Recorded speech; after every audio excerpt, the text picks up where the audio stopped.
ஆனால் அவர் சொல்கிறது உண்மைதான். பிக் பாஸ் ஹவுஸில் இருக்கிறவங்க எல்லாருமே வன்மத்தோடு தான் இருக்கிறாங்க. அதுக்கு காரணம் யாருன்னா கமல் சார் தான். ஏன்னா எவ்ரி வீக் வந்து அவர் தானேங்க அந்த 1 வீக் நடந்ததை பற்றி சொல்லி அவங்கவுங்கள கரெக்ட் பண்ணுறது, நியாயத்தை சொல்கிறது, அதெல்லாம் அவருடைய பொறுப்பு தான்.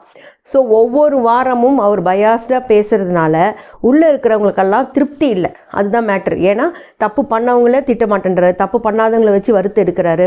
ஸோ இதெல்லாம் பார்க்க அவங்களுக்கு தப்பு பண்ணிவிட்டு அவர் ஒன்றும் கேட்காம இருக்கிறவங்க மேலெல்லாம் எல்லாருக்கும் ஒரு வன்மம் வருது. ஸோ அதெல்லாம் அப்படியே செக்ரிகேட் ஆகி எல்லாருக்குமே என்ன சொல்கிறது, மாற்றி வன்மத்தை காட்டிக்கிட்டே தான் இருக்காங்க. ஸோ இப்போ உள்ளே இருக்கிற கண்டஸ்டண்ட்டை விட கமல் சார் தான் எனக்கு என்னவோ நிறைய ரொம்ப இது கண்டென்ட் கொடுக்குறாரோன்னு தோணுது. ஏன்னா இப்போ நம்ம உள்ளே இருக்கிறவங்கள அவங்கள பற்றி பேசுவதற்கு பதில் நம்ம கமல் சார் பற்றி தான் நிறைய பேசுகிறோன்னு நினைக்கிறேன்.